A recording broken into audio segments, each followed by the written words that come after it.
안녕하세요. 이명기 목사입니다. 오늘은 출애굽기 4장 묵상입니다.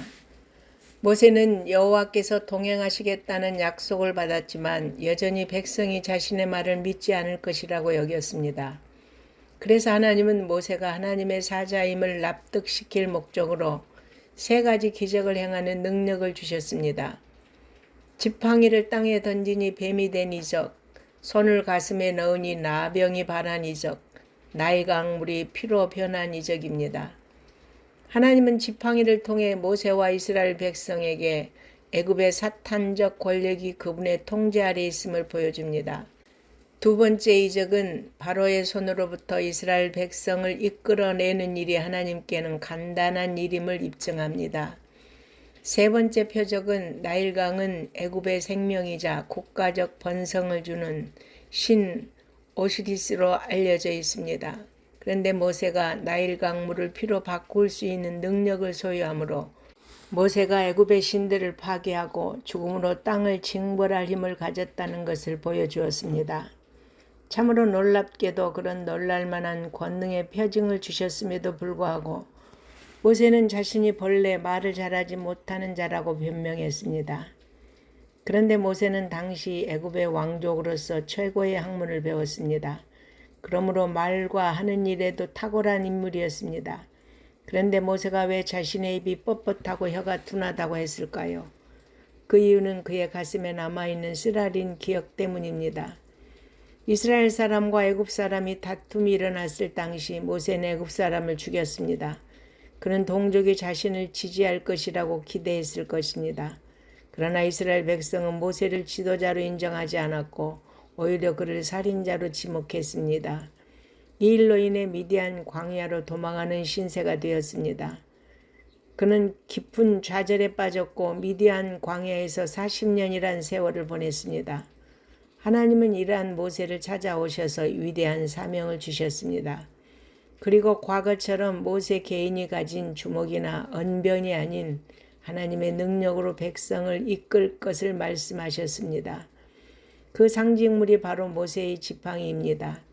하나님은 이것을 행할지니라 라고 말씀하시면서 지팡이를 들고 나가도록 하셨습니다. 모세가 지도자가 된 것은 하나님이 그와 함께 하셨기 때문입니다.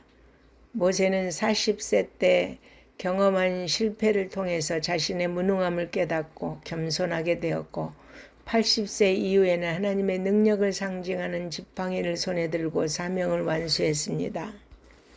하나님의 소명을 거듭 거부하던 모세는 하나님의 준엄한 책망으로 인해 그의 뜻을 굽히고 마침내 이스라엘을 구원하기 위해 애굽으로 떠납니다.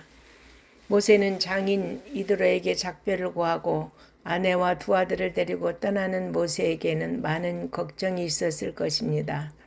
그러나 그가 떠날 수 있었던 것은 하나님이 함께 하신다는 확신 때문이었습니다.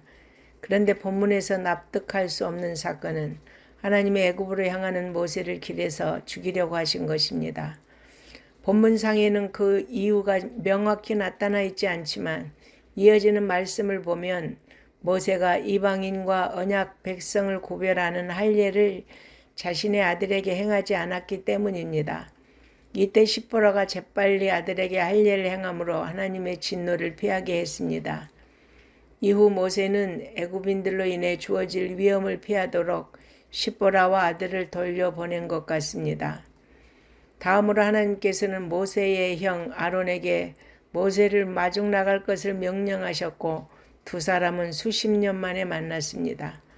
모세는 아론을 만나서 자신에게 무슨 일이 일어났는지 그리고 그가 해야 할 역할이 무엇인지 말했습니다.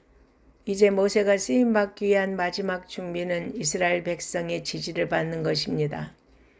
모세가 백성을 모아 하나님의 말씀을 전하고 이적을 행하자 백성들은 모세를 받아들였습니다.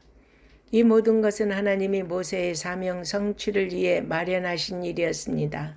하나님께서 모세 앞서 가셔서 그가 활동할 수 있는 모든 준비를 해주신 것입니다. 따라서 하나님의 일을 맡은 사람은 하나님께서 맡겨주신 일을 묵묵히 수행하기만 하면 됩니다. 그러면 하나님의 놀라운 역사를 경험하게 될 것입니다. 아멘.